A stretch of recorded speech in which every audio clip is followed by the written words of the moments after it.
Good morning. Good morning. Good morning. I'm here. Thank y'all for being patient, child. I had an errand that I had to run this morning, guys, so I'm back. Thank y'all for being so patient with me. Good morning to everyone. Please don't forget to hit the like button if you guys can for me. I'll give y'all a couple seconds to come in. We'll give y'all a couple seconds to come in. Good morning. Good morning, Truth.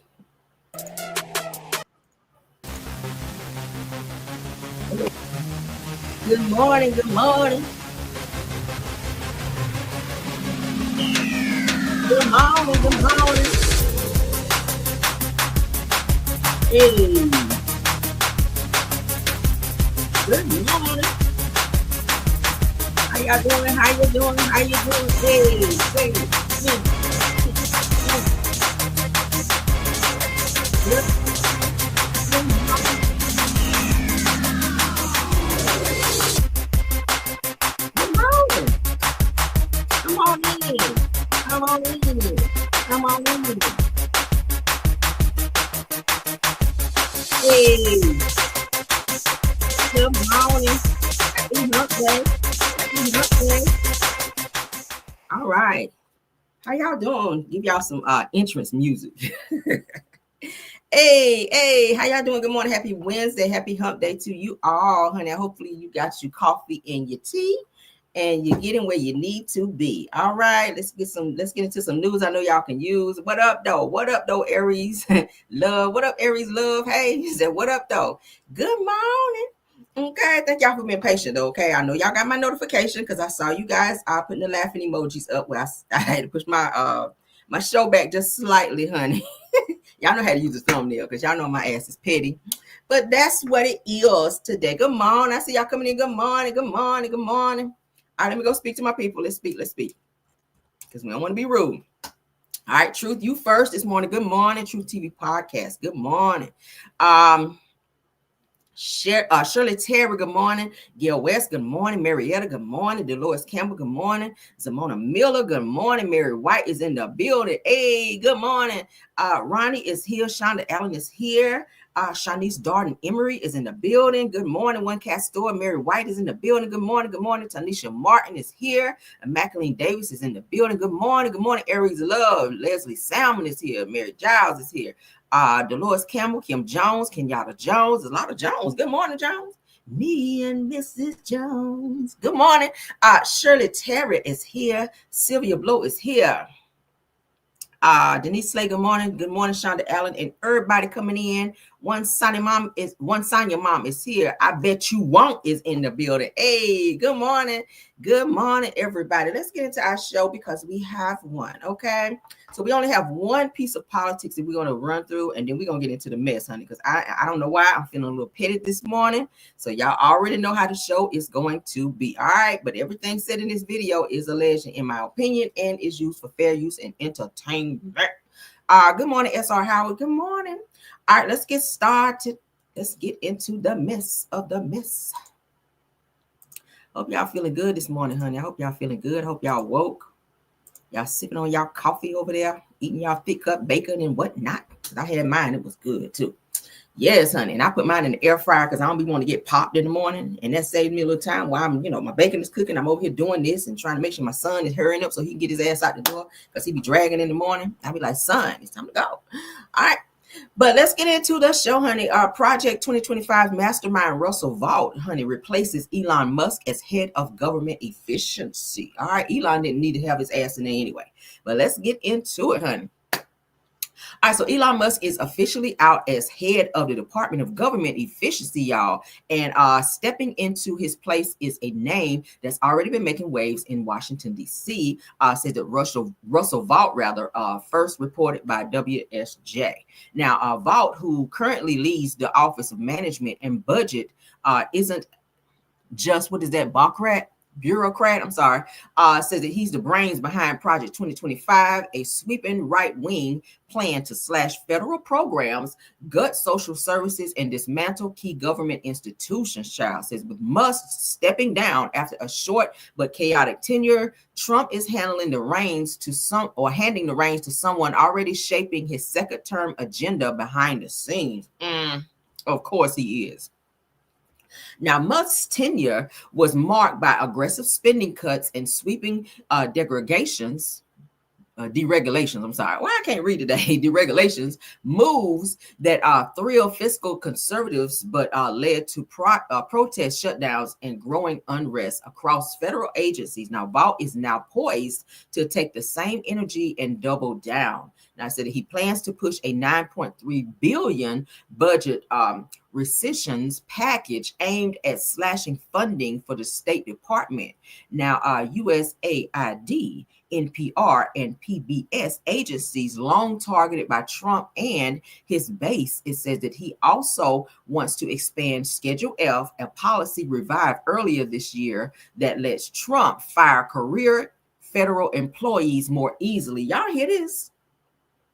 So they are literally in office to take people out and destroy people's sense of trying to survive out here. Why you want to take people's federal jobs, their federal careers? Like, what the hell? Let me read that again.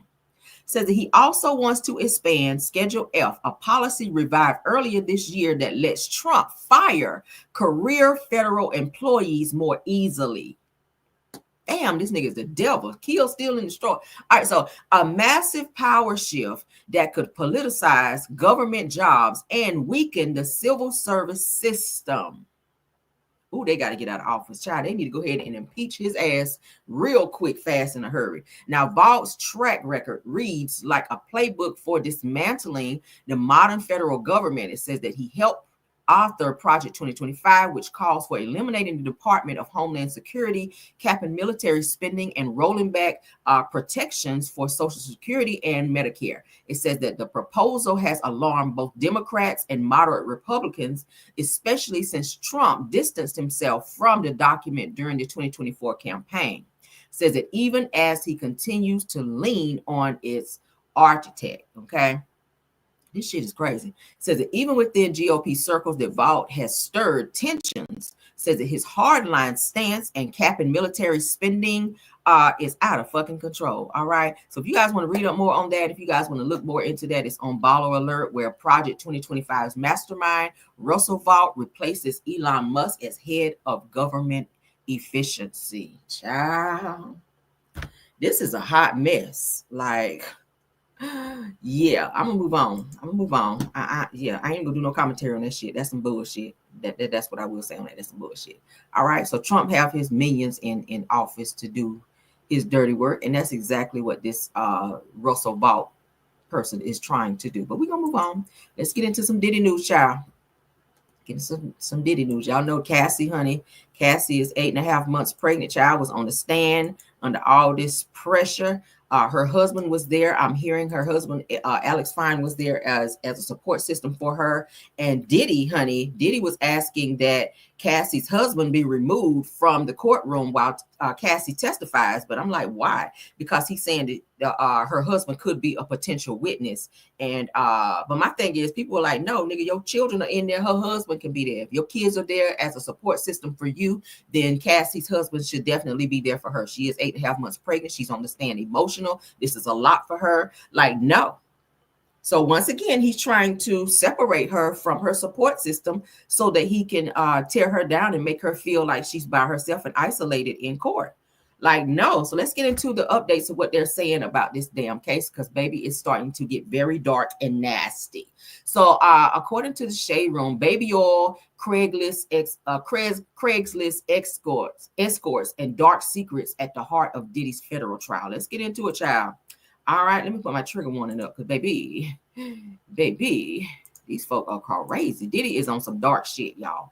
I feel like the more testimonies we hear, the more crazier Diddy looks. All right. And of course, he sounds definitely, like his ass, gonna be spending some time, more time in jail. So let's get into what they had. Cassie says they used 10 big bottles of baby oil per freak off, blood and urine all over the walls, and some of the escorts they hired were allegedly from Craigslist. I'm Justin Carter. We're here in Manhattan. It's the testimony we've all been waiting for. Cassie Ventura, what she had to say upstairs. This is a TSR Investigates special report, Trial Watch.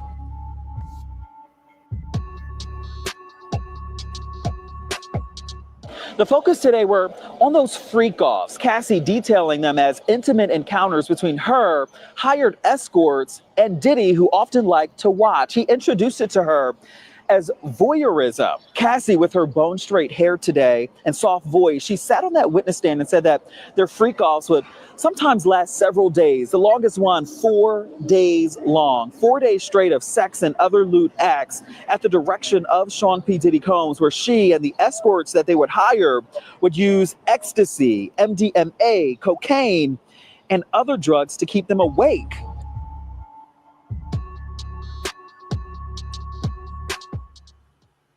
Cassie says they used. So that's the testimony that was given by Cassie. She was very, y'all, from y'all know, I've been reading the testimonies that she's been giving in terms of what they've been asking her and what she's been giving. Lord have mercy, it's been a lot. Now let's go ahead and read into what they're saying. Shout out to the Shade Room again. Now the testimony in the United States versus Sean Diddy Combs has taken a dark and disturbing turn.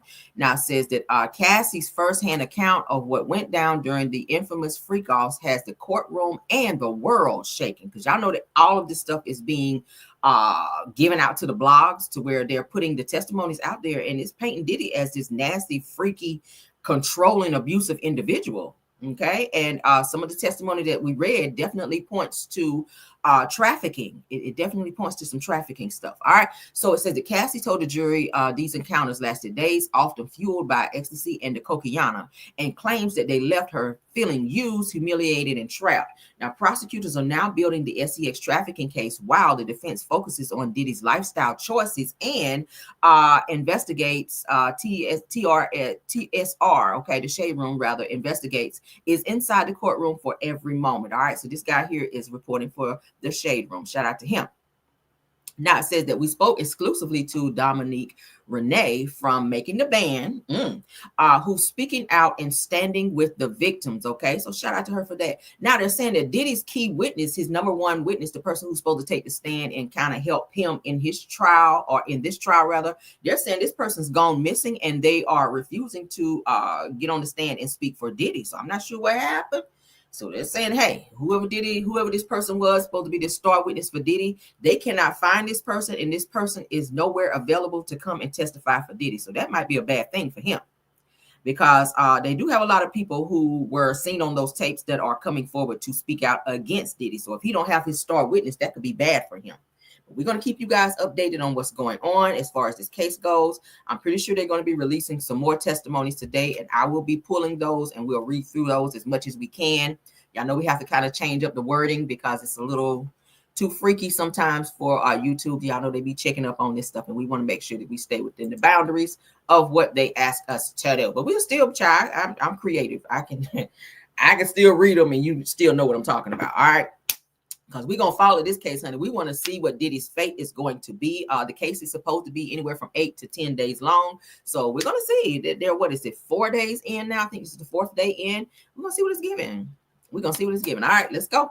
All right, the Menedez brothers, there's an update on them. Y'all know we kind of talked about the Menedez brothers over here. I was saying that I felt like damn, y'all should maybe let them out now, because I watched the documentary, and their father and mother seem to be a part of a huge part of the abuse that they experienced. Now, I don't agree with them taking out their parents. That part I don't agree of. I do not agree with how they unalived their parents, or the fact that they unalived them at all. But I understand why they did what they did, because of the type and the level of abuse that their father invoked on them. All of the brothers. Okay, very sad, and that's some pain and agony that they carried for quite some time, and they snapped.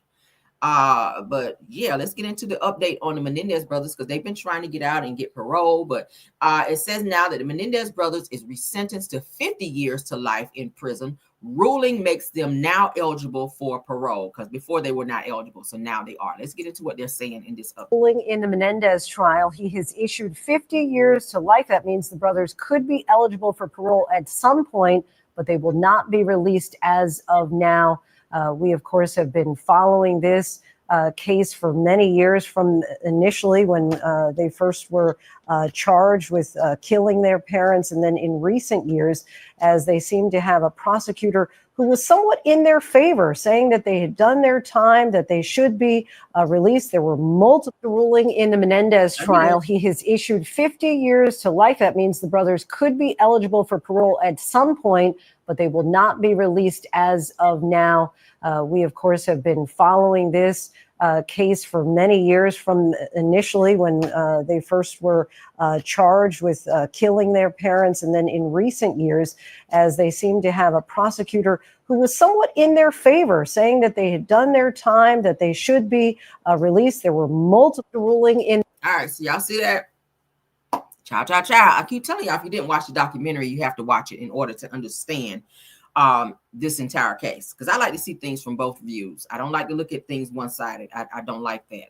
If there's a, y'all know I'm into crime shows and stuff like that, so this was up my alley. I said I want to dig deeper and see why this situation happened the way that it did. So let's go ahead and read. Shout out to the Shade Room.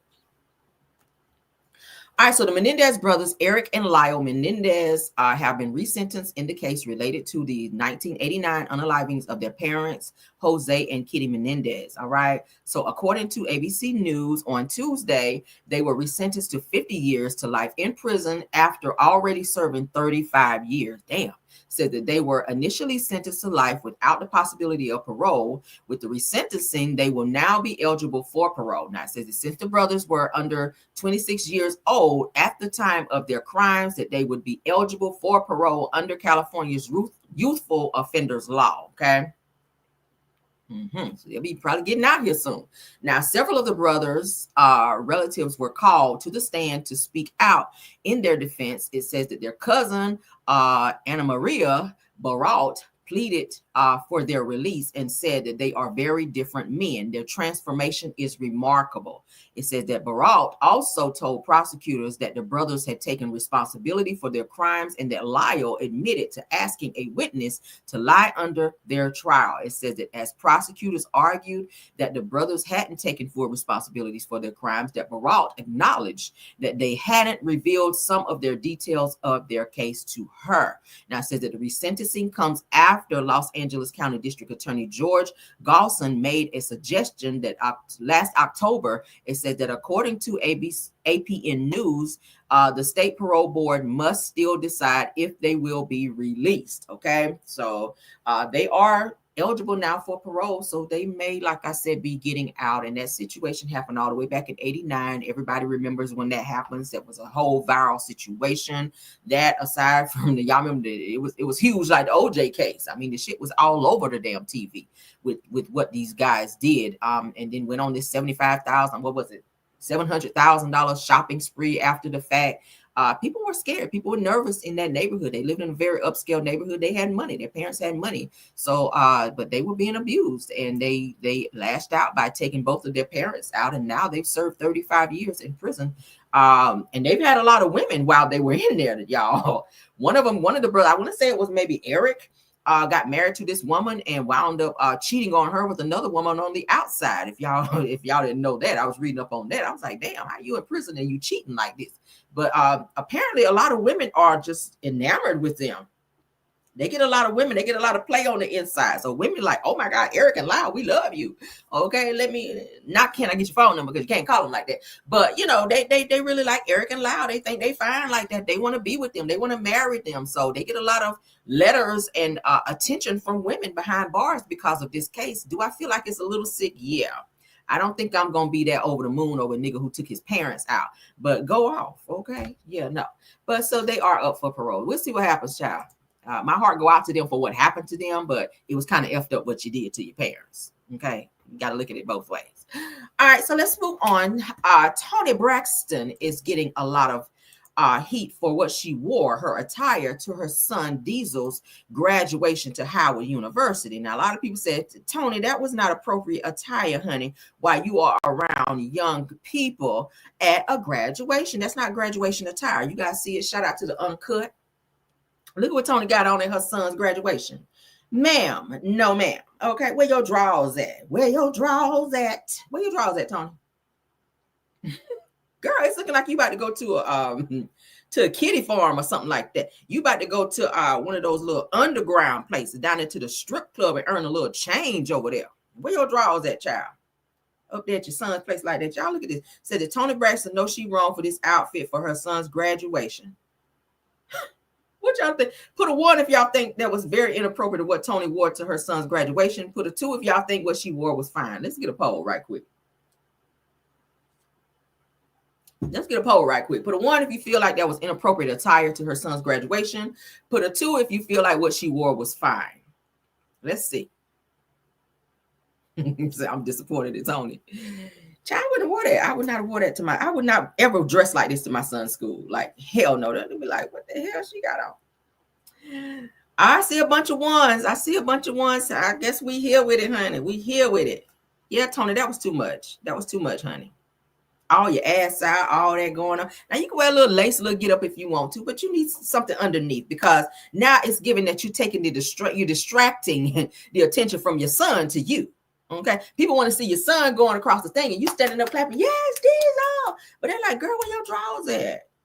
You ain't got nothing on down there. All right.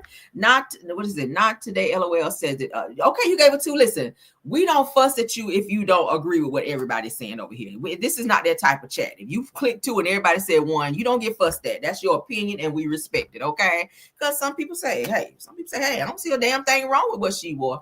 And we respect your we respect your opinion on that. But I feel that was a little disrespectful in taste for you to wear at your son's graduation, because you want him to get that attention and you don't want to be looked at as somebody who don't know how to, dress appropriately for certain functions. That's fine if you want to go on a date with somebody. You want to have your ass out like that on a date? Okay, go ahead. Okay, if you're going to, if you're on stage and that's what you want to wear, stage attire, okay, good. That's great for that. Okay, but graduation, where you got people of all, types of people there, kids and all that type of stuff. Kids gonna be there too to see their loved ones be to graduate or whatever. That's a little too much for me. I don't know. Maybe I'm too old school. I don't know. But hey, it is what it is, child. So Toni Braxton. There she go again, child. It says, I would have been so effing irritated. These are what people are having to say. Said that Toni Braxton is damn near 60 years old wearing this at a graduation, says she needs to chill. They said them outfits is what sent him to college and paid for his tuition. That's what this person is saying. Said, child, leave Toni alone, honey. Them outfits that she wearing, she walking around with her butt out. That's what got him into Howard and graduated, child. All right. They said, it's Toni Braxton that she's a diva. I would expect anything less. So this person said, hey, that's Toni. That's just how Toni dresses. She get a pass because she's Toni. All right, they said her husband is Birdman. The outfit pales in comparison. Nah, says I'm playing shit that she could have did sexy and tasteful in says is them leggings. No, they're not leggings, child. I agree. You can be sexy and tasteful. Okay. You can be sexy and tasteful, but I wouldn't award it. Okay. I wouldn't award it. I'm sorry. But go off, child. Shout out to Toni. I'm still a fan of you, Toni. Okay. No shade to you, Toni, but I wouldn't award it. All right. They said, I love Toni. It says that only let's be respectful. Yeah, thank you, Mr. Lois Campbell. All right, they said that what they're saying that you say, sis, it is step on their foot and their legs fly open. Child, I don't want to say that about Toni because I like her. Y'all know that's my shit. I say that. Okay, you so fast, honey. Go step on your foot and your legs go flying open. But I don't want to say that about you, Toni. But you did marry Birdman, and he do be kissing men in the mouth. So I don't know. We'll revisit that. All right, but let's move on, child. Moving on. Now, I am getting so tired. All right, of people, our people. Let's talk about our people. These people right here. Okay, these people right here. Now, these people do it too. But these people right here, we're gonna dress y'all asses today because I am tired of y'all getting y'all asses up, getting dressed, going down to these people nail salons and not want to pay to get your damn nails done. Like, why y'all be doing that? You go and get your nails done, get a mani-pedi, sit your big ass up there, and then you get up and grab your purse and walk the hell out knowing you ain't paid these people. Shim and Sham and SMB, why you not pay me? Why you not pay me? We call 911 on you. We block the door so you can no leave. We gonna get your license plate because you no pay us, bitch. Because they cuss at us too. Yes, child, the Asians cussing us too. We no let you leave. They got a button back there that they'll press when your ass go to that door and they lock you in there till the popos come. Okay. That's what Chinese people do. So word to the wise, you're gonna think you're gonna steal from them, baby. Mm-hmm. They're gonna hit that button behind the counter and your ass gonna be looking crazy, standing there at the door, can't get out. So let's get into this ratchet bullshit. So a woman walks out of a nail salon without paying the owner, and she gets confronted on camera. Let's get into it. Hold on, let's share. Let's share first, though, right? Look at me being selfish. Let's get into it, honey. Because, baby, y'all be doing too much. Let's go. Pay. Okay. Oh, I'm gonna have to post you on the internet. Like, I'm serious. You need to come back and pay. Okay. You cannot get served and walk out my shop like that. I didn't get nothing free. No, ma'am. I can fix your nail. No, you're gonna have to come back and pay. Okay. I'm gonna post you on the internet. I'm serious. I see that. All right. Serious. You're stealing from my business. No, I'm not stealing from your business. Yeah, so why didn't you pay? Why didn't you pay when you walk out my shop? Why didn't you pay? I told you why when I left. No, I don't trust you. You need to come back and pay. Or I'm gonna post you up. And Elgin is small. All right. So apparently Domino's, like some type of pizza place, it's like Domino's. She got her nails done, and instead of paying, okay, before she walked out of their business, she walked over to Domino's to go get pizza. And the lady's like, no, I need to pay you because I don't trust you. You can probably get your damn pizza and peel out on me. And we done did all this work on your damn mani-pedi. And you ain't up and paid us. Just give me my money. So she is like, hey, I ain't about to have no conversation. I'm about to argue with you. But yes, you need to go and pay her. I mean, that's just how it works. You get your nails and feet done. You pay them. And if you need to go get your damn pizza, you do that after you handle your business. I don't like shit like this. Is some ratchet bullshit. It's only $20, $30 to pay, to do the right thing. You get served and you walk out. He's ignoring her. Y'all see that? Go back. Ma'am, you need to come back and pay. Okay. Oh, I'm going to have to post you on the internet. Like, I'm serious. You need to come back and pay. Okay. You cannot get served and walk out my shop like that. Okay, first of all, I get it, lady. You are mad. But now, see, what if this lady would have turned around and ran up on you and fought you? Some of these things can be just fixed by just going ahead and calling 911. Obviously, you see she's ignoring you. She's not trying to be going into her purse to give you the money. Go ahead and call 911. Let them deal with it. Let her be arrested for that because it's obvious she's not going to come back to your business to get any more work done because she knows she owes you. So she's going to go to another business and do the same thing. So in order to stop this type of behavior, just go ahead and call the police and let them do what they do. Handcuff your ass, put you in the back of the car. It's a shame you want to go to jail over $30, $40. If you didn't have the money to get your nails and feet done or whatever you got done at these people's shop, you shouldn't have took your ass up in there. This is some bullshit. Now it says that a nail salon incident is making waves after a woman is reportedly received full services and then attempted to leave without paying. Now in the viral footage, as you guys just see, a nail salon owner confronts the woman outside the business, calling her out and recording the exchange as evidence. Now, the woman visibly unbothered appears to ignore the owner's demands for payment, sparking outrage from viewers online who are calling the act both bold and unacceptable. What y'all think about that? Okay. Yeah, she is very ratchet. No, ma'am. I can fix your nail. No, you're going to have to come back and pay. I'm going to post you on the internet. I'm serious. Okay. Serious. You're stealing from my business. No, I'm not stealing from your business. Yeah, so why didn't you pay? Why didn't you pay when you walk out my shop? Why didn't you pay? I told you why when I left. No, I don't trust you. You need to come back and pay. Or I'm going to post you up. And Elgin is small. It's only $20, $30 to pay, to do the right thing. You get served and you walk out. Yeah, that's ratchet. That's ratchet. See that, and that's why they don't trust us now. That's why they follow us around their stores now, because of ratchet ass behavior like this. Notice Chinese people don't trust black people. Oh, they'll give us service because they want our money.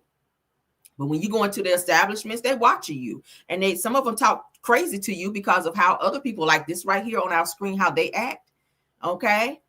When you go into their stores to buy like the hair care stuff, you know, they have these beauty supply stores, honey. You go in there trying to get stuff, they following you around, peeping behind the aisle and stuff, trying to see if you're stealing, and you have no intentions of coming there trying to steal anything, but because of shit like this and the way they make us look, you don't go in there and sit down and get services from somebody and walk out like that. That's just ratchet. Women, men, anybody, if you do that, I don't care who it is, woman, man, boy, child, don't do that. Pay your fare. All right, that's some bullshit.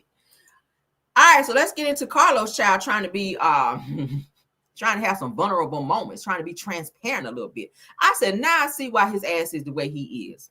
All right, with this little clip here, let's get into it. Let's get into it, child, because he had a little moment. Let's get into it, child. I said, I see why this man is the way he is. Carlos did not get the attention that he sought when he was a child. He came from a family of 10. So he came from a big family. All right. He got 9 other siblings. And he was trying to find his way and find his identity growing up. He really didn't have the support from his father. So he became very close to his mother, who I think he said embraced him. So we're going to play it here in a second.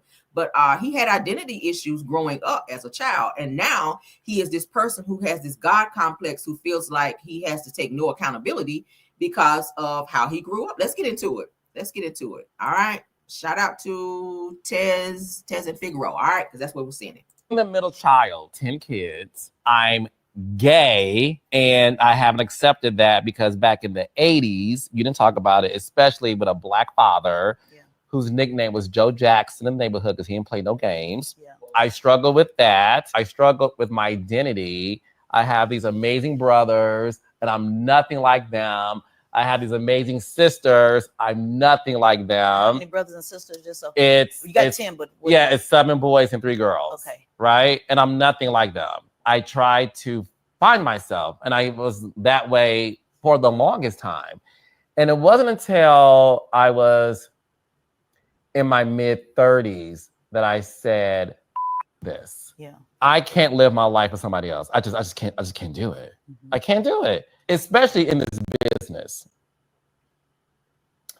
When you have to answer to so many people who don't look like you and who are in secret competition with you.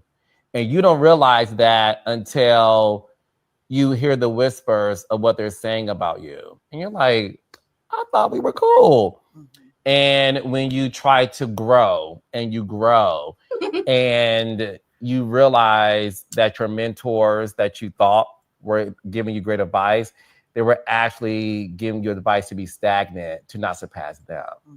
Being the middle child, 10 kids, I'm gay, and I haven't accepted that because back in the 80s, you didn't talk about it. So y'all see that? So he had like a little identity crisis growing up. So now he's fighting to be able to say, hey, look at me. People really want to check it for Carlos back then. He was just one of many of 10 kids.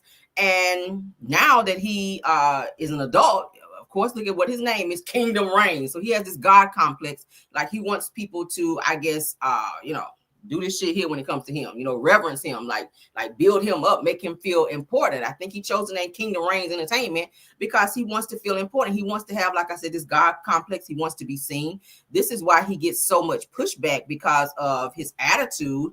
And he kind of he's borderline narcissistic to me. I feel like he is. I don't really see it for Carlos like that. Hence the reason why his shows are the way that they are. I feel like he may have seen maybe some abuse in his family growing up because of what he show on his shows. All of his shows have some level of abuse when it comes to women. And maybe it's because of what he saw growing up with his own parents. Okay. I'm just saying he's desensitized to abuse is what it is. But Love and Marriage Huntsville, we saw that for several seasons. We saw it on Bell Collective, and we've seen it on Love and Marriage Detroit. We've seen it on Love and Marriage DC. All of his shows that he's ever put out have some level of abuse, and it's always directed towards a woman. It is. So I see my mom's telling me we need a jam session. What do you guys think about that? What do y'all think about that? Especially with a black father whose nickname was Joe Jackson. So he grew up in a home where his father was, I guess, a disciplinarian who was very tough and hard on them. Y'all know what Joe Jackson is known for, honey, getting that belt and going off, okay, on that booty meat. And there's nothing wrong with having discipline. It's a fine line between discipline and abuse, but it sounds like his father was more militant when it came to his children. And maybe that's why Carlos doesn't see anything wrong with a person being verbally, psychologically, or maybe physically abused, because he kind of let it fly on his shows. Look how he let Martell act. Look at how he let Martell act on the show. He don't check Martell like that.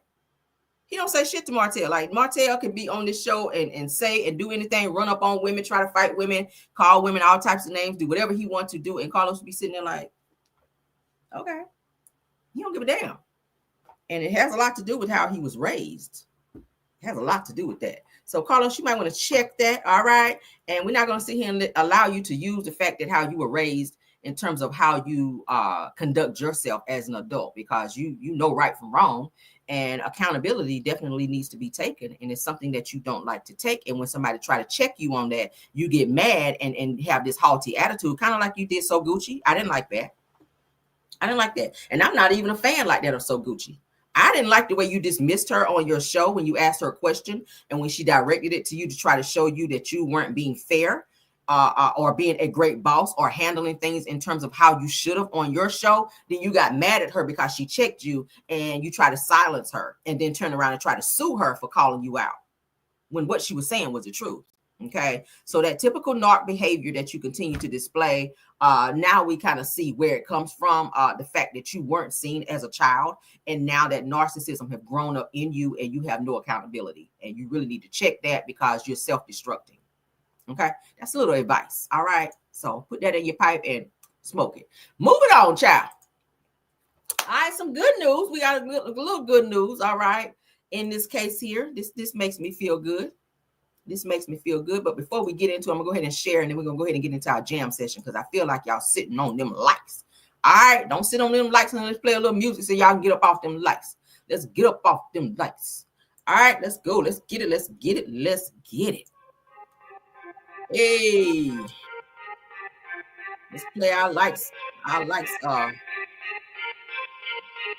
play our jam session tune. Hey.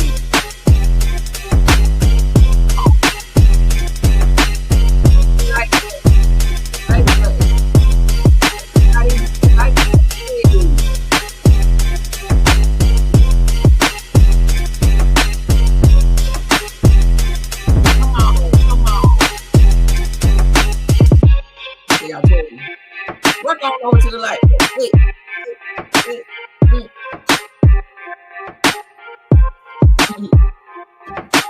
Come on, come on, get the lights up.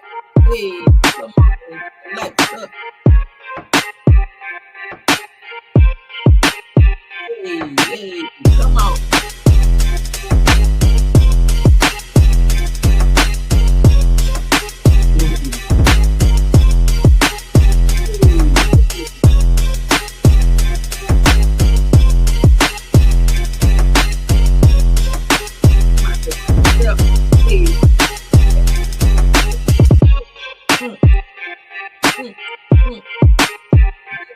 Get it. I'll tap that like button. Let's go. Let's go. Get them up. Let's go. Hey, come on, hit the like button. Got 191, 43. We need some more likes. Let's go. Hit the like button. 1, 4, 4, let's go.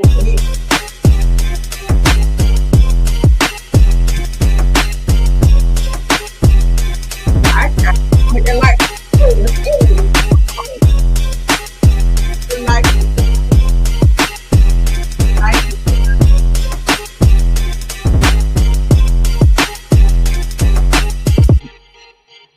Hey, okay. Y'all like that? All right, let's get into it. Y'all keep hitting that like, okay? Keep hitting that like. Hey, I see y'all 196. That's good. Let's get it on up. Why y'all so stingy with the likes? It's free. Come on.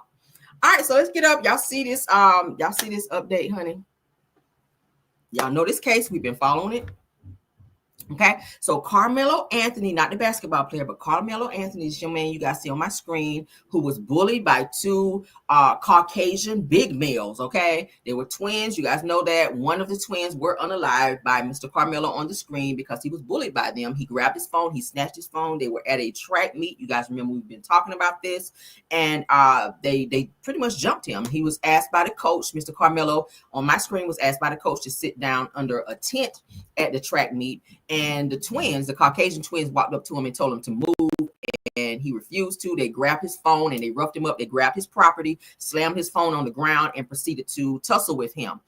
He did pull out a knife, and we got to say it that way for YouTube's sake, and he did stab, for YouTube's sake, one of the twins, at which he succumbed to that injury. All right, so he is now being charged. They did lower his bond to where he could get out. He is on house arrest until his trial begins. But as you guys can see, the update is Carmelo Anthony will now be allowed to graduate from Centennial High School despite facing a pending charge. And that's great because this young man, they're saying, was a straight A student in school. He was not problematic at all. He was bullied, so much so until the twins also had friends that went to the same school as Mr. Carmelo, and they would also communicate and have them bully him there as well. So much so until he had to take days from school in order to get away from the bullying from this clique of individuals. Okay, so yeah, so he will get a chance to graduate. That's great because he did earn that. He was a great student. He made great grades in school. He just got his, into an unfortunate situation trying to defend himself. So a lot of people are saying they feel like he should go to prison. I do not. I feel like he was trying to defend himself from two kids who didn't have nothing else to do but to bully him. It is unfortunate that someone lost their life behind it, but word on the curb is, baby, you keep putting your hands on people, then your ass got to deal with what you got to deal with. And I'm not trying to be insensitive to what happened, but you cannot be out here putting your hands on people and bullying people because you don't know how they're going to react. Okay. GoFundMe's have gone up for this young man and his family to help them. They had to relocate from their home because of constant harassment and constant, people coming by their house and threats and things like that. But that's some great news that this young man will still get to have a normal graduation versus them just sending him his, certificate or whatever for graduating high school. Because you only get that moment once. You only graduate from high school once. So you don't want to take all of those things from him, but he does have on an ankle monitor so that they will know where he is, and he does have home confinement. So shout out to him. I hope they have a lot of security because there's a lot of people who are not happy to see him out. So I hope nothing, and I pray nothing happens to this young man while he's trying to celebrate a once in a lifetime moment, which is graduation. Okay. So it says here, shout out to being Blacklist. It says that Carmelo Anthony, the teen accused of fatally stabbing Frisco Memorial High School athlete Austin Metcalf during a track meet in early April, will be allowed to graduate and receive his high school diploma under a newly reached agreement. Okay, so that's great. Shout out to him for that. Shout out to him for that, and prayers to his family that they continue to be safe until the courts do what they do, honey. All right. Yeah, we're gonna let justice do what they do, and we're praying that they make the right decision. Okay, because not only is he being harassed, but the judge who allowed him to get a bond is also being harassed as well, and they doxed her. So let's pray that the justice system move in the direction that they need to move into as related to this young man, and he can move on with his life. Okay, he can move on with his life, and it doesn't take his entire life away, because he didn't deserve that. Okay, he did not deserve to be put in that situation. So, and parents, please talk to your kids about bullying, because that is a real thing. You have a lot of these kids out here unaliving themselves and because of being bullied. That's a real thing. It's emotional. It breaks a person down emotionally if you allow it. Okay, if you allow it. And teach your kids, keep your hands to yourself and don't be doing all that extra shit. Go to school, get your education, and bring your ass home. Okay, all that other stuff, following people around, saying crazy, egregious stuff to them, threatening people, like, no, because you don't know how that person gonna get tired of your ass one day and snap on your ass, and then what? Then what? Do you want people to feel sorry for you? No, absolutely not. Like they were trying to ask people about this young man that lost his life. Oh, that's so sad. It's very sad. But you have to be accountable for your actions and how you treat people, because you don't know a person's mentality and how much a person can take or when they will break and snap on your ass. Okay, so that's just word to the wise, child. Word to the wise. Let's move on. All right, so let's get into this Hallie Bailey and DDG situation, because now DDG's mother has spoken out about this restraining order that Hallie went out here and got on her son. Well, you should be getting mad at your son, all right, for being so damn aggressive towards women. Where did he learn it from? All right. Don't let me find out we got some spousification going on up over here. Y'all see me in the comments, child. I told y'all, if you ever looking for me, baby, I'm in the comments. All right. If it's some bullshit, I'm gonna go and say something in the comments. But y'all see me right there, camera rail, right here. Yeah. All right. So hold up. All right. So as you guys can see on my screen, it says that DDG's mother, Tanya Granberry, has seemingly responded to recent reports and claims of alleged abuse made by, or ABUs made by Hallie Bailey. Now, as you guys know, Hallie says that she and DDG had some type of verbal altercation turned physical, where he grabbed her by her hair, slammed her face into the steering wheel, chipping her tooth, and he also made some type of bruises on her arms as well, at which she took that evidence in her phone, pictures or whatever, to the police station, and she did acquire a restraining order against him and her son. I found out that the restraining order is not just against her, but also towards her son. So he can't see this child right now until this situation is fixed. So let's get into what has been said here. So according to his mother, as you guys can see, that's her up here, Tanya something DDG. All right. So she says, I don't usually comment or say anything on this internet, even with all the negativity, the lies, and hatred towards mine, meaning her son. However, in my Kimmy voice, these accusations have made me realize that I have been quite quiet too long. Okay. So girl, you ain't need to say nothing. They grown. Your son is grown. Your son is grown. Okay. He was grown enough to do what he did to her, the mother of his child. And that's the problem with some of these mothers. Stay your ass out of your grown kid's business and let him handle that shit himself. You grown enough to put your hands on her, then you grown enough to take the responsibility of whatever the courts say to do. Okay, period. Now, and I'm not saying that Hallie is not guilty in any of this, because it takes two people to fight sometimes. You got some people, crazy people fight. Some crazy people fight by themselves. But in this situation, I'm pretty sure he said something, she said something. I wasn't there. I'm just saying hypothetically. And the situation just escalated. So I don't know. And I'm not saying that it was right for him to put his hands on her. It's never okay for that shit. And if she's dealing with that, then get far away from him and just co-parent. Period.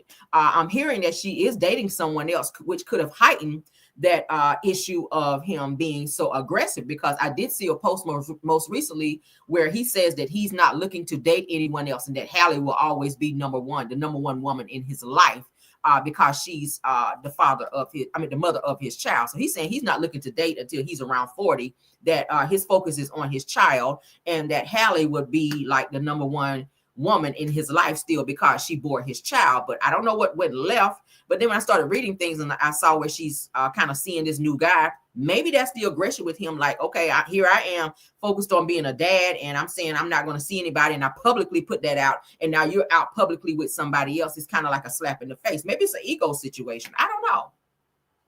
It could be ego driven. It could be ego driven that now he's put out this public statement that he's not going to date somebody else, and then seeing her with somebody else, that bothers him, because maybe he's not fully over her. And you got to watch that. Okay. You get in your damn feelings, and then now you got a little restraining order on you, showing that you got a little too much aggression in you. All right. It says, hello, Jesus, take the wheel. Oh, have mercy. All right. So as you guys can see here, Hallie Bailey granted restraining order after accusing DDG of abuse. It said the rapper required to stop posting and streaming about her and their child. So as you guys know, I showed you guys yesterday where there was a live stream where he was on there, and his friends were kind of egging him on, where he was saying he didn't even know that there was a restraining order, or that Hallie had filed one against him. Well, you should know, because if she filed one, you're going to get that same paperwork to tell you that you're not supposed to be around her. You're going to be notified as well. So it's not one-sided. If there's a restraining order out there and she took it out on you for whatever reason, abuse, if you put your hands on her, you're going to get paperwork showing that there was a restraining order, and that you are that you're not permitted to be around her or this child that you guys share for whatever reason. Okay, I heard you were ordered to stay so many yards away from her and this child because of your aggressive behavior. All right, let's continue, because I got more stuff on this. All right, so she's showing the bruises here. I think I kind of showed a little bit of this yesterday when I covered it, but I want to make sure I cover all the basis of that. All right. So as you guys can see up on my screen, shout out to the Shade Room. So Hallie, she shows the bruises on her arm, which she says was done by DDG, her baby daddy. Says the photos show Hallie Bailey with bruises on her arm and chipped tooth, following reports of an altercation with DDG. All right. It says the ended photo obtained by TMZ. Shout out to them. Shout out to the Shade Room. It says the Hallie Bailey can be seen with bruises on her arm and chipped tooth, following reports that she was abused by DDG. She's showing her chipped tooth there. All right, this is the live where DDG is saying, "Oh, I didn't even know that this was going. Is this real? Is this real? Did she file this against me?" Damn, bro. Should I get a stylist? Why are they saying GGTMZ? Let's see. Why are they saying GGTMZ? All right, I'm looking at her story now.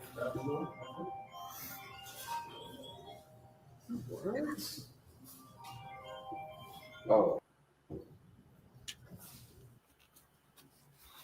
Don't even. That can't even be real. Fuck all that.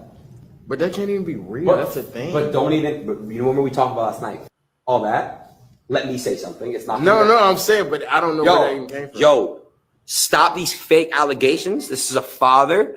This is a real person. It's a good human being. But I don't. But hey, bro, we on stream, bro. Come on, like I gotta be. Just don't do it, bro. Come here. Now, this is a violation because you're not supposed to be streaming or anything as related to this situation. Okay. I feel like he might be playing it up for the cameras and trying to make it seem like he don't know that this is a whole restraining order out here against you. Okay. How could you put your hands on somebody, slam her head into the damn steering wheel, chip her tooth and all of that, and have bruises on her and think that she's not going to do something about it? Nothing's going to come of this. So why is it a surprise to you that there's a restraining order after the events that took place leading up to said restraining order? I feel like he's doing that on camera to make it seem like he don't know, to get a little sympathy. Okay. That's my real friend. We're not gonna do no false in the stream. He's a great. I feel like, damn, bro. Yeah. So, anywho, in any way, so it was granted. A restraining order was granted after DDG put some abuse up on her child. The rapper is required to stop posting and streaming about her and their child. Okay. So y'all see it right there. That's according to the courts. Now, if you don't follow what the courts have to say, that's on you. That's your ass. Okay. If you want to be out here locked up and I don't think you want to be in there because you too cute. They'll love your little moist ass up in there. Little Ike Turner. They'll love you up in there. And you put hands on women too. Oh yeah. They'll get you right in there, honey. They will get you right. All right, so let's get into this because now social media, they're trying to poke holes in Hallie Bailey's story of abuse allegations against DDG after a resurfaced video and suspicious text message timestamp. Let's get into it. So on this particular video, she was saying something else happened to where she chipped her tooth, but it wasn't related to the most recent incident that she and DDG had where she said that he grabbed her by the hair and slammed her head into the steering wheel, causing her tooth to be chipped. So let's get into this.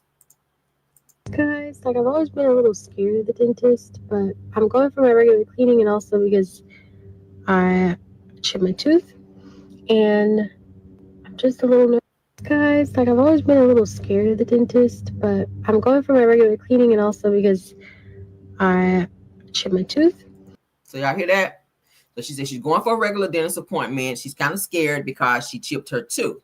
So people are like, okay, then you say he chipped your tooth. Now you're saying you chipped your tooth. So people they feel like she may be lying to try to keep him from the child. I don't know.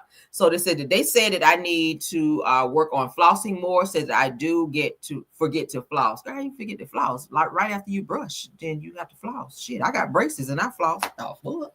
Girl, you got to get in there. Okay. After you finish brushing, you get in there. Okay. Yes, honey, you got to do that. So she got nice teeth though. Said that Halo started walking on his own. Said the guys Halo decided today that he was walking on his own. Okay. So they're saying 2 days ago he's on stream. Okay. All right, so she's just showing some receipts here that he's still on stream. So that she's saying that he's not supposed to be on live stream. So now she's showing that he is on live stream. Child, this is a mess. This is a damn mess. So she's showing her tooth, the chipped tooth. And there's that. All right, so now this says after Hallie Bailey filed a police report and restraining order accusing DDG of physical abuse, including allegations of allegedly chipping her tooth, says that some social media users are now poking holes in her story. A resurfaced video from January 2025 shows Hallie calmly saying that she was headed to the dentist to fix a chipped tooth with no mention of an incident. It says that critics also questioned the screenshot of the alleged text message with DDG, noting the timestamp says tomorrow, 2027, a format that doesn't match typical Apple iMessage design. So they're saying that she might be trying to set him up and lying to get him in trouble so that he can't maybe get the child or be around the child, okay? Because he did say that she was kind of like a hover mom, that when he comes to get the child, she don't want to let him get the kid and stuff like that. So they're going back and forth arguing about this child. Now, I said to make things messier, the DDG was reportedly live streaming during the same time that she claims to have received a message prompting even more skepticism online. It says that as the case unfolds, the internet is deep in detective mode. So it's looking like they may be. You got a lot of people that's in support of DDG, and then a lot of people that's feeling sorry for and in support of Hallie Bailey as well. I'm neutral. I don't want nobody putting hands on nobody. That's what I'm going to say, okay? I'm neutral. I am neutral. I really want them to have the same energy when she was pregnant. When she was pregnant, she didn't want nobody in her business. She didn't want nobody asking her nothing about her child, nothing. So now they're sharing everything. And I'm just like, can y'all go back to that same attitude and that same energy of y'all stay out of my business? I don't want y'all in my business. When people are asking, girl, are you pregnant, girl? We've been seeing pictures online. Are you pregnant? Are you carrying, girl? Stay out of my business. I don't want to share. I don't want to share. Please have that same energy. Have that same energy of not wanting to share and not wanting us in your business, because this is getting to be too much. Okay, period. Let's move on, child. Let's move on, child. So a little bit more on this Drew Sidora situation, child. Let's get into it, child. Because Drew, girl, y'all just come on out the closet, Drew. Just come on out, honey. Just come on out the closet, girl. All that fake ass crying. And this is why Ralph wanted this damn divorce to be unsealed. That's why Drew wanted to be sealed, because she didn't want them receipts coming out of it. Okay, because you played that role very, very well. And they said that Ty stayed on set when you were filming that movie with Candy and Todd. Because Drew, you were getting licked up and down like Chris Brown up in that bitch too by a woman. Y'all remember? Y'all remember the movie that she did that Candy and Todd put together? Drew, you were like the leading lady in the movie, and there was a woman on there that had like a little crush, and baby, she was licking you up and down on there, and you was enjoying it. Your eyes rolling all to the back of your head and shit in the movie. So I said you played that role too well. Did Ty teach you something so you could be a great actor in that moment? Because girl, you doing too much. You giving too much. I was like, I ain't never seen this side of Drew. Now I know you're an actress, but girl, you went into that role like you knew what you were doing, like you did all that shit like it was on first take or something. I don't know, but they said Ty Young was down there, honey, while filming was going on in that particular movie. And look at Dennis sitting back there. Ty was there, they said, every day that they were shooting. So that's giving girlfriend vibes, okay? Because if she your homegirl, what she need to be there every day for? That's weird, right? So I won't even I said might go lesbian, not that I might. Right. You never know what might happen in life. Good girl, bad bitch. You said I might go lesbian. So the movie The Pass, for those of you that haven't seen the movie The Pass, and it sounded like you gave Ty a pass. You gave her a pass to be carpet munching. That's what he gave. Yeah. You know, in between breaks on the movie, y'all like, okay? She was cranking them jaws up down there. That's why you don't want Ralph no more. Because Ty done came up and then she done put that polish down there for you. Ooh, she done put that spit shine on that thing for you. Ooh, girl. Ooh, Lord, let me move on, child. Child. Ty went in there and spit shine that thing. And now you don't want Ralph no more. Ralph over there mad, feeling all nostalgic because a woman that came in there and put the spit shine on Drew ass. And she like, Ralph, who? Bitch. Not today. Okay. Child. Child. She done crunked that tongue up on Drew over there. Drew like, bitch.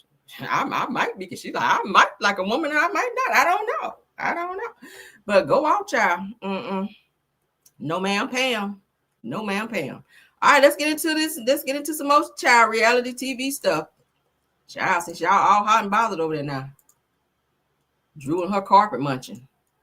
Drew, just come on. I think people respect you more if you just come on out, child. Just come on out. That's why you want Ralph ass to stay downstairs so you can be up there on the phone with Ty over there, SEX texting and shit, okay?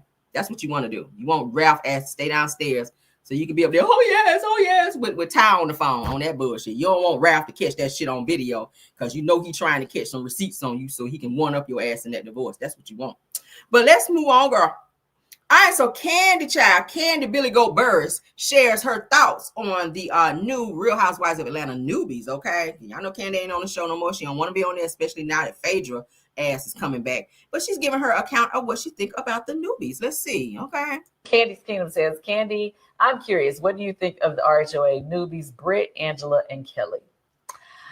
Britt, honestly, I don't know either of the ladies. I have had a chance to speak to Kelly over the phone before because she's cool with Shmir and, you know, they've been hanging out a lot and y'all know me and Shmir are cool. So Kelly, actually, when you was out of town the other day and I needed to get a nail shop, Kelly suggested the nail shop that I went to. Okay. She helped me out. So shout out to Kelly. I think that for the most part, they are a good addition to the show. And the reason why I say that is because, okay, Kelly is just over the top. She's kind of like, mouth is crazy. She don't care what she say to people. I like it. Yeah, she's very energetic. Yeah. And so, yeah, I think she's a good addition. I think Angela, she has obviously the husband. She's stand on business.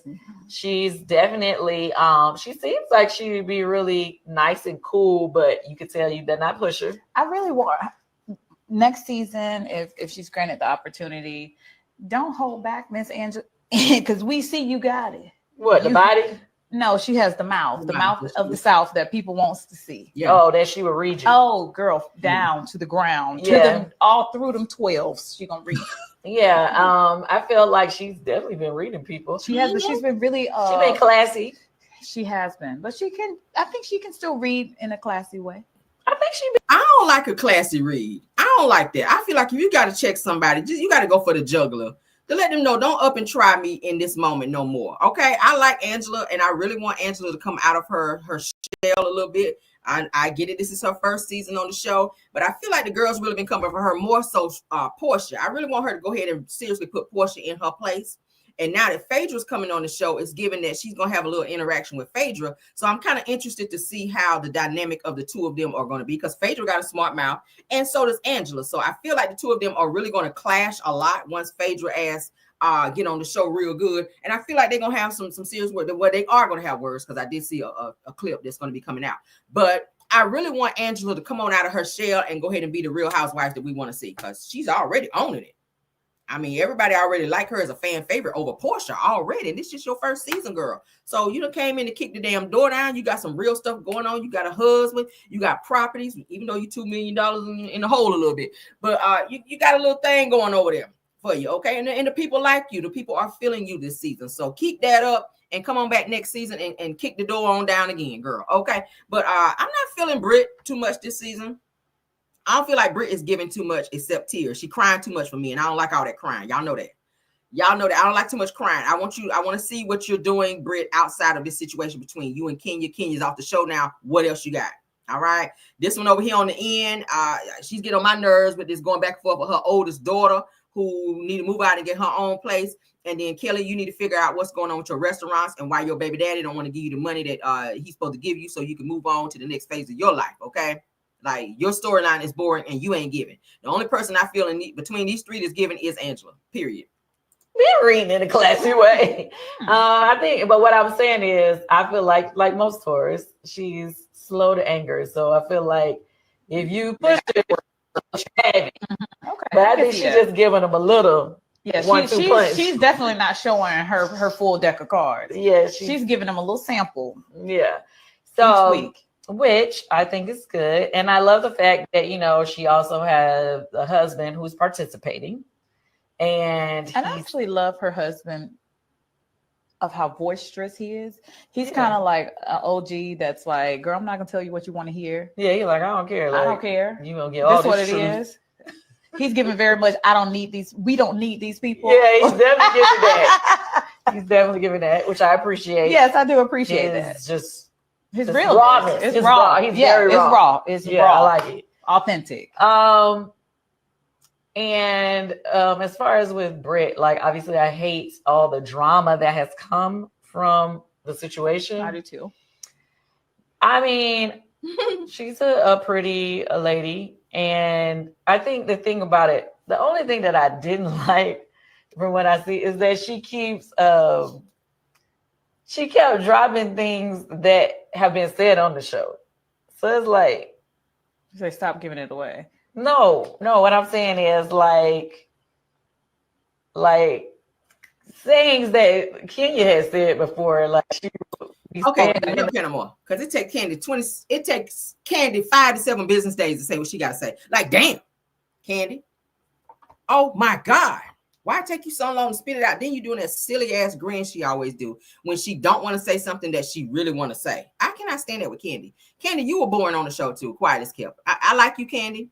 I like you long as you're not singing. I like you, but you were boring on the show. So maybe it's a good thing that you kind of transitioned on to doing something else that you were doing because we were tired. I mean, as long as your mom was fighting and carrying on and keeping storylines going, whatever. Okay, that was more entertaining, but your storyline really wasn't given when you were on there. So why you feel like you got to sit here and critique everybody because you were OG on the show is so beyond me. But you were boring, girl. But thank you for your contribution for Real Housewives when you were on there. All right. Even though you kept Phaedra's ass up off there because she lied on you. But thank you, girl. Moving on to somebody else who's moved on, y'all. Let's get into it, child. Let's get into somebody that moved on. And they man, child, they ex-man is mad. He is mad, okay? Mumble rapping, Garanimal looking. Let's get into it. Offset is mad because Cardi done leveled up on his ass. All right. Y'all know she is dating Stefan Diggs with his fine ass. And Cardi, honey, she done one up his ass. And now Offset is mad. Let's get into it because they went out to a public event together. All right. Y'all been hearing that they've been dating. But Stefan, he holding on to Cardi like that's his woman, honey. Let's get into it. Shout out to J-Roll Media. I'm not going to say we're going to stop. Come on now.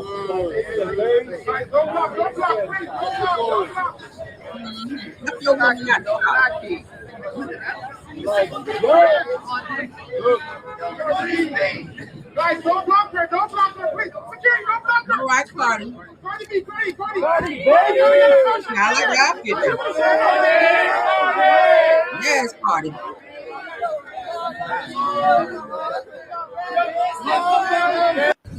Yeah, y'all see that? Ooh. Child, Offset is mad, y'all. He is mad in his feelings because Cardi done moved on and got her an NFL player with some coin, child. Okay. He got some coin and he got some good back muscles. Oh, Lord, yes, he do. And Cardi is child. She done leveled up on his ass. And now he is mad in his feelings. Let's watch him one more time. Because baby, he is loving himself some Cardi. Y'all know she a little freak. So that's what he like. So he got a little money. She got some money and they child. I love him. Guys, don't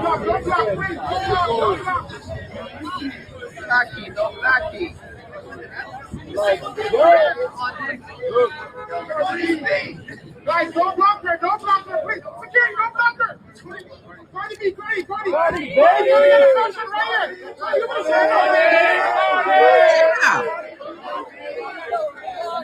Yes. Ain't nothing like a little nigga with a little, all right, he got on his little jeans, shorts, and got on them Timberlands, okay? Got that slip resistant, for later on. I done told y'all, all right? He probably got on a good little wife beater on under there. He already got the Timbs on. Y'all know what's going to go on later on, child, after that game. Ooh, child, yes, God, she already got on her little short little skirt, okay? She going to be hiking that skirt up later. Yeah. I don't know why I like them two together. Now, I really wish she would have handled her business and gone and fully got divorced Offset, because baby, he was in his feelings. I don't feel like he thought that she was gonna really move on, that she was just saying that when she would go live and be cussing him out. But he was seen with several women, and I feel like he was just doing it to get back at her. But now she's like really falling for Stefan Diggs, y'all. She really liked this man, and I think that Offset is about to lose his effing mind. Let's get on to it, y'all. God keeps saying, honey, the one way to get over a man, honey, is get under another one. All right. If you want to get over a nigga, get under another one. All right, but give it a little time though. All right, you gotta let your walk cool down a little bit. Let it cool down just a little bit. All right, so here he go, child. The mumble rapping gremlin. Let's get into him. All right, the mumble rapping gremlin, as I call him, with the glasses on. All right, so Offset's comments, y'all, flooded by trolls after Cardi B goes public with NFL star Stefan Diggs, child. Plus the internet reacts. Let's get into what the internet got to say. Look at him standing up there with his little suit tie. You need to go to church after seeing her out, because you've been cheating since y'all been together. Ever since you dropped down on one knee and proposed to her, you've been cheating. Offset. You were cheating before all of that. So this is what your ass get. To see Cardi out here leveling up. And I don't usually go up or applaud a woman for being with another man while she's still married. Yeah, I don't really applaud that. But in this situation, I got to kind of even go back on my own word, because that's what your ass get, Offset. Because you have played in Cardi's face for so long, and now she done found somebody who she really like and who's really into her. And it's looking like their relationship might take a turn for the best.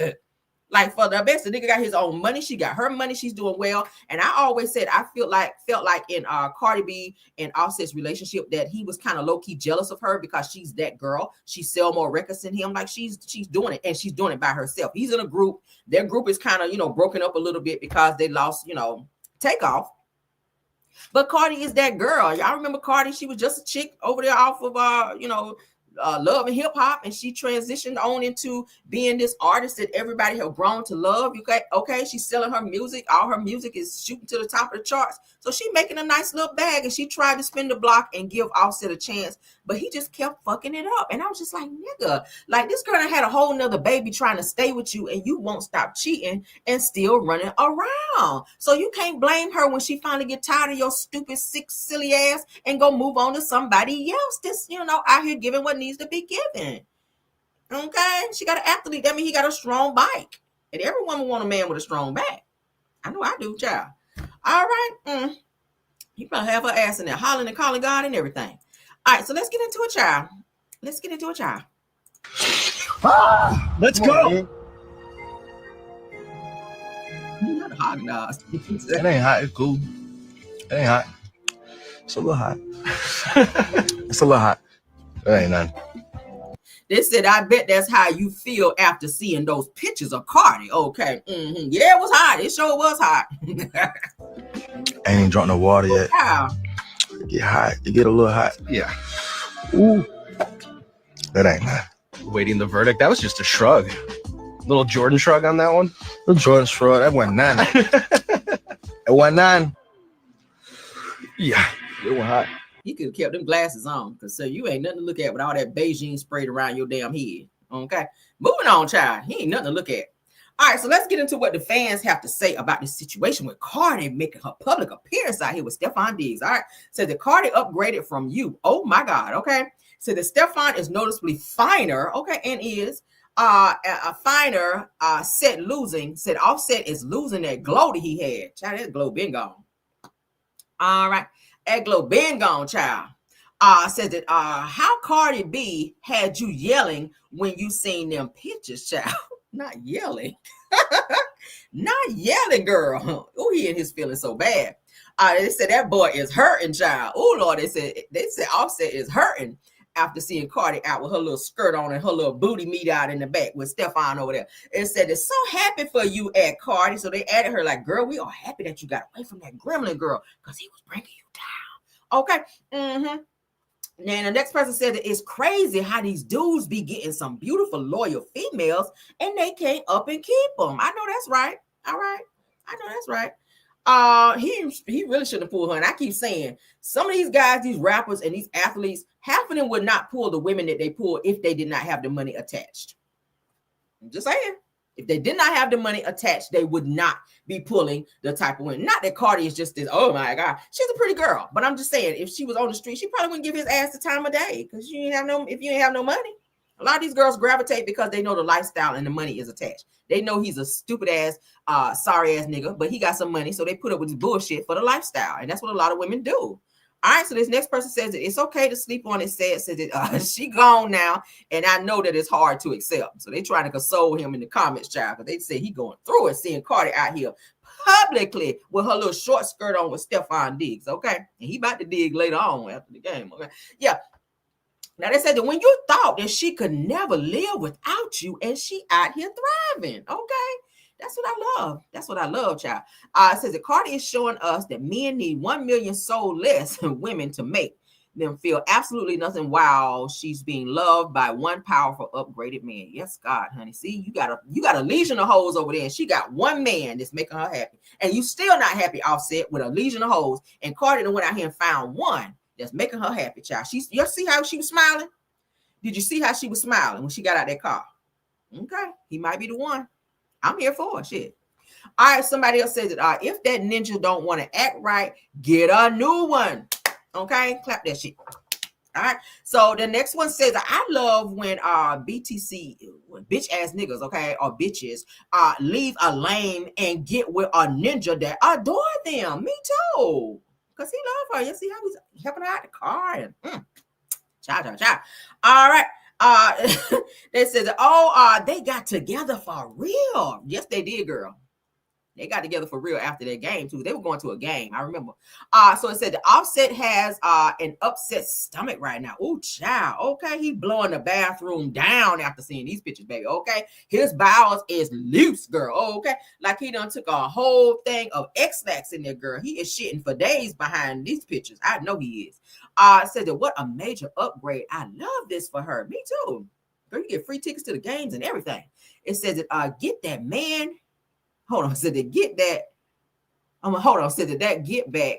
Mother effer. Go Cardi. Okay. Girl, I couldn't read for a minute. I'm over here reading like Tisha. Said that get back is a mother effer, honey. Go Cardi. Right. See, they applauding Cardi for moving on. So people wanted to see her move on from Offset because he's a trash ass individual. Okay. Another person says that just a reminder to all the girlies that it's always another ninja out there. If that man ain't doing right, get in the field, girl. Get out there and get another one. Right. Okay, so someone on TikTok said that they smiled like the Grinch when they saw Cardi and Stefan courtside together, laughing my ass off. Offset messed up bad. Okay. Ooh, child, she ain't coming back after that. You ain't gonna ever get her back. Because he got her head turned, child. This girl out here smiling like that. That's that smile like, girl, I ain't, baby, she just like Celie, honey, when what's the old girl, honey, came and got her with her husband on Color Purple. When Suge Avery and her husband came and got Celie, baby, and she was sitting in the back of that car, she waved a mister. That's how Cardi gone, okay? Y'all didn't see Celie coming back to his ass when she did like, she was in the back of that car with all that luggage. She said, bye. That's how she told Mrs. ass. That's how Cardi told Offset ass, bye. I ain't coming back. Okay. I'm gone and I'm taking my pussy with me. All right. Yes, God. Says that I love this for her. I love this for you. Bye.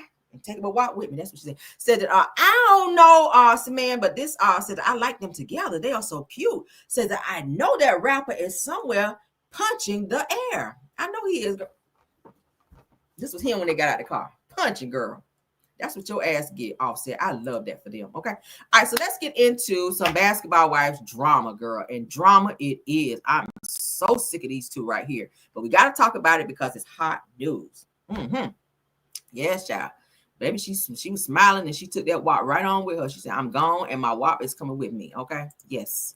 Yes, it is, girl. That's how you got to do, honey. Let a nigga know I'm gone, bitch, and the WAP coming to and no, you don't get no more. Because the nigga get mad when you don't let him get no more. All right. Some of y'all be sneaking back and giving them a little taste here. Give them a little taste, a little Okay, y'all argue a little bit and y'all hump a little bit. You argue, hump. Argue, hump. Hump. Okay. Take some argue, hump. But then you gotta let his ass know, look, I'm done with this shit, okay? Because sometimes when it be real good, you don't want to let it go. Okay? I think she stayed with Offset maybe because he was giving that good D, but she was tired of his bullshit. But then went out here and found somebody that was fine, got money, and got good D. Girl, don't go back to that. Okay, hell no, it ain't. Don't nobody want to share no man. Shit, I don't want to share my food, let alone a man. Hell no. Okay, shit. But shout out to you, Cardi. Shout out to you. Let's get into some Jennifer Williams, child, and Evelyn Lozada. I'm tired of these two. Child, I'm tired. They trying to prove who can be the biggest hoe. That's what it is. Jennifer, I think you won, okay? I think you kind of won over Evelyn because word on the street is, child, you passed around a lot in Hollywood too, just like Jennifer, just like Evelyn. Now, Evelyn might have more WAP miles than you, but you've been passed around more than a basketball in the NFL, is what the people say, girl. I don't know. I ain't say it.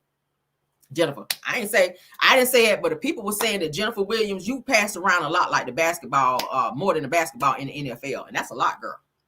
Because that's a lot of hands touching you, girl. But let's get into it. Let's get into it, child. If you like it, I guess I love it. So Evelyn Lozada's daughter, Shanice Harrison, honey, who had the baby from the game, the rapper of the game, says that she's not surprised by Jennifer Williams' comments that she's a lost woman in her 50s. Not lost, girl. Not out here like this, girl. Damn, let's get into it, honey. She needs to worry about her daughter because her daughter had a baby by a felon. How do you feel about that? And are you surprised that you are being brought up for the 1,000th time? So I will start by saying, to play devil's advocate, I think she used the term felon. Yes. Because you said it first about her man. Mm-hmm. And so she kind of reversed it and said it about, Blaze's dad. Mm-hmm. So I think that's where she was getting at. No, I'm not surprised. Even if she didn't say that, she's not exactly my cup of tea. I feel that Jennifer she's like a lost woman in her 50s. Like, and it's the second time that it's happened. And obviously she did it the first time around. And this is why I think she's so phony, because the first time around, she apologized, not taking accountability for her actions, but more so saying, hey, I'm sorry that you were being spoken about. So, and I was like, okay, and she had like these crocodile tears in her eyes and it was okay. And then you did it again. So I just think, I don't have hate in my heart for Jennifer. If anything, I feel sorry for Jennifer that you had to stoop so low. And also at that time, like I was fresh postpartum, like I was Blaze was like a month or 2 months old. And if anyone has ever been through pregnancies or postpartum, that it's a very sensitive time. Like everything is like high, like your nervous system is like on fire, Right. So I just feel that she's self-centered. I think she's selfish. And I don't see her worried about anybody other than herself. Like I don't see Jennifer as a girl's girl. Yeah. Yeah. I think also, it's one thing Jackie she needs to worry about her daughter because she's going through postpartum. Girl, you going through whole partum. You messing with Game, who done slept through all the damn Kardashians, probably the mama too. You shouldn't even been with Game. You shouldn't have had no baby with Game. You should have been sleeping with Game. You just like your damn mama, Shanice. So we not about to sit up here and act like you just holier than thou individual, because you got a lot of WAP miles too. You bad as your damn mama. Game knew you since you were 12 years old, girl. So how the hell you spin the block and go sleep with somebody who you viewed as your uncle and have a whole baby by him? And the woman and Tiffany, which is the Game's baby mama, is supposed to be like your godmama. So how you gonna sleep with her man and have a baby by him, and Game's supposed to be seen as like your uncle, and Evelyn, you and Tiffany, which is Game's baby mama, supposed to be like this, like sister girls. Y'all been homegirls for years. She used to babysit Shanice. So think about the slap in the face that was to Game's baby mama, Tiffany. For Evelyn's daughter, who Tiffany used to watch when she was younger, because she did. Go do your homework on it. We ain't got to tell no lies over here, baby. Tiffany, which is Game's baby mama, used to watch Evelyn Lozada's daughter because she was like her godmama. And this girl done grew up and took on her mama's hoish ways. We gotta say it, because that's what it is. Took on her mama's hoish ways and then spin the block and slept on her uncle boyfriend. Her uncle boyfriend. That's what we're gonna call him.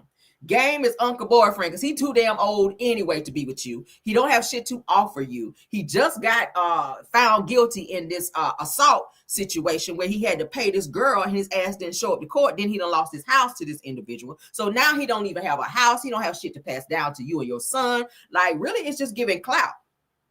And Evelyn, you trying to ride off that clout too, trying to tell Jennifer it's not gonna be safe for you to be in them LA streets. Girl, you don't have no pool in the streets. You don't have any pool, girl. You don't have no pool but in the sheets. You don't have no pool in the streets, but you got it in the sheets because that's all the men want to do with you is lay you down, girl. Yeah, Uncle Boyfriend. That's exactly what his ass is. Uncle Boyfriend, bitch. You went out here and had a baby by your Uncle Boyfriend. And I don't even think he was your boyfriend. I think y'all were just messing around. He waited right good till you were legal and busted wide open on your ass. Now you run around here thinking that that's a whole flex to be having a baby with the Game. Girl, when the last album he put out? Let's run it down. When? And if he put it out, didn't nobody give a fuck because it didn't go nowhere. So what were you hoping to gain by being with him? Get a baby with pretty eyes or something? I don't know. But Game don't have shit to offer you the same shit he offered the Kardashians when he ran through them. It's called DNA, girl. DNA on your forehead, chest, or wherever he left it. While he left it inside of you, obviously, because you had a baby by him. But girl, he had nothing to offer you. Nothing. And Evelyn, you ain't teach your daughter right because she act just like your ass. You done been with everybody in the league. So you want to sit up here and talk down on Jennifer when you just as bad. You sleep with your legs open, bitch. So sit back and stop trying to be checking somebody on the decisions they make. Yes, it's effed up what Jennifer is doing, but you're not the person to tell her. Right message, wrong messenger, bitch. That's what it's giving. Right message, wrong messenger. Shut your ass up too. You and your daughter. You and your daughter. Y'all ain't got no street cred. You think because you dating Game now that you got street cred because you got a baby by him? Girl, why? Ain't nobody checking for him and ain't nobody scared of him. Okay? Period. The nigga is moist. Moving on. Moist. Like a sponge you put under the water and wring it out. Moist. Like that. All right.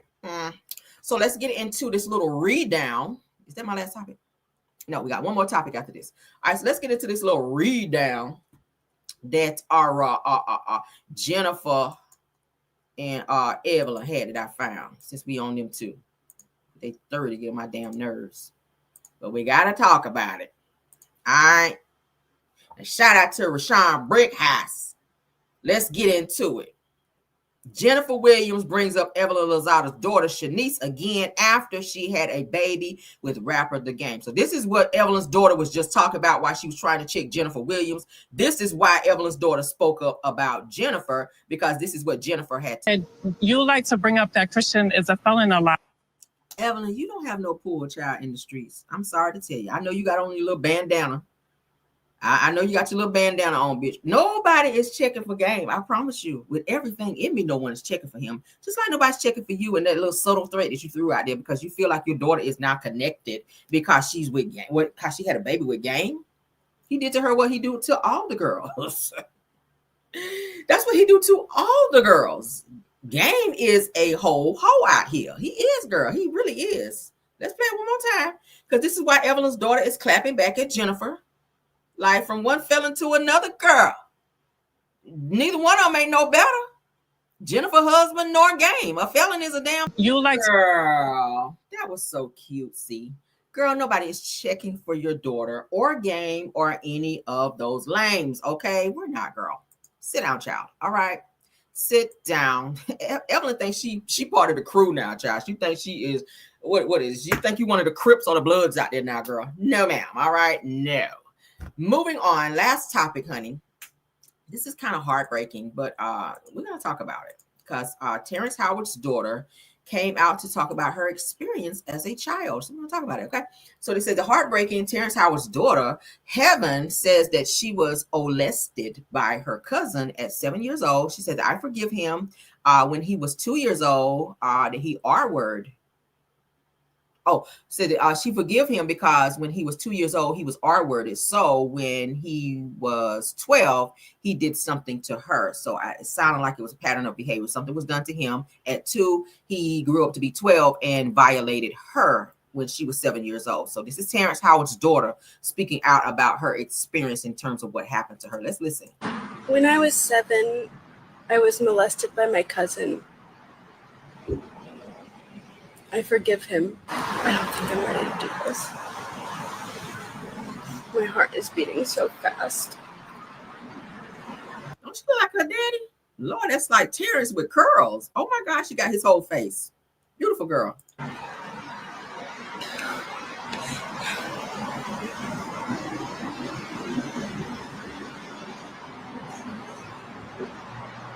And I don't cry because I'm hurt because of him. It's not that.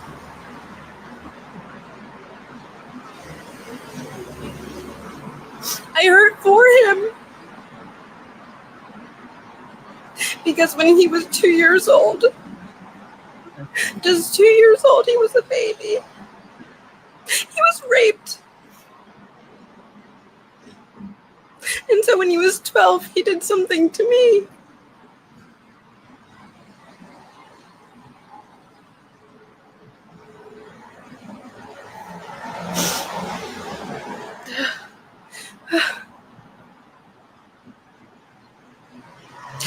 All right, guys, let me pause right quick because I have my people here that's doing some renovations in my home. I need to go downstairs right quick. Y'all give me 1 second, okay?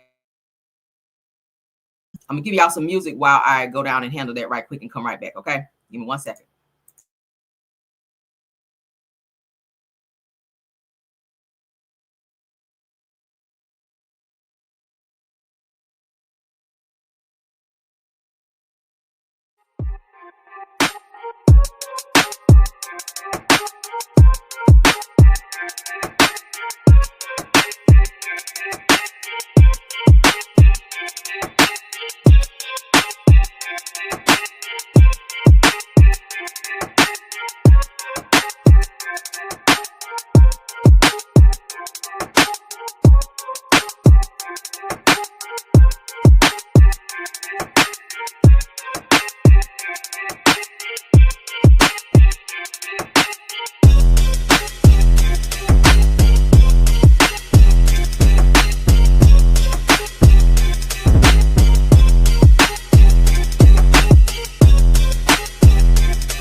All right. I apologize, guys.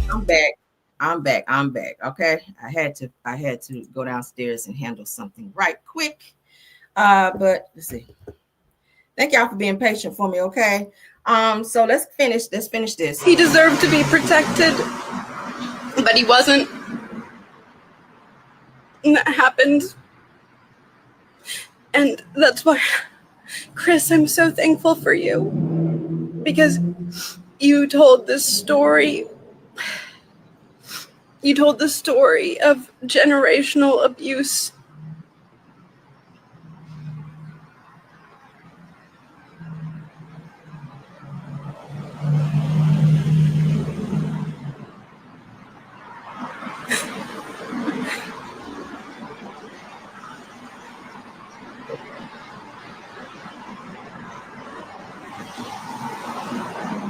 And I don't think I have many words.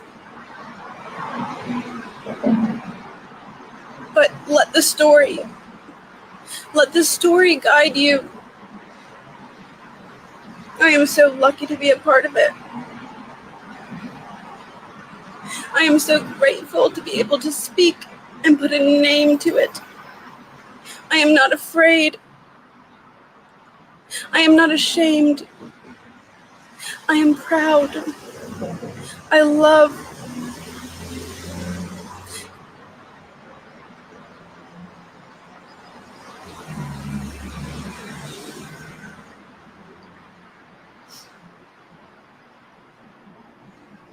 Do not pity me.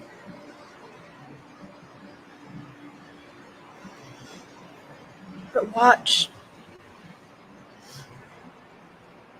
and understand that this happened. Don't look away. Don't look away.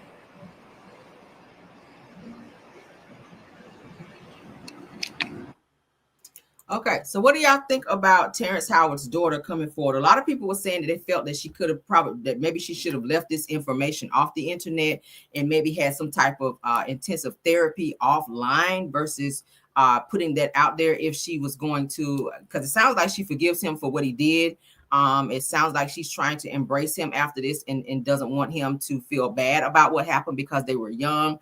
I kind of feel like maybe this should have been kept off the internet as well. I see a few comments over here saying that as well. But then again, you can't kind of tell a person how they should heal or how quickly they should heal or how they go about their healing. But or maybe she's trying to speak out and give other people hope in terms of if they've ever dealt with something like that as well. Sometimes when people speak out, they're speaking out in terms of trying to help themselves and others. So I try to never judge anybody in this situation, but I feel like maybe this could have stayed off the internet and maybe intensive therapy for the both of them, for Terrence Howard's daughter and for her cousin who violated her in that way. Because that's sad. That's a sad situation.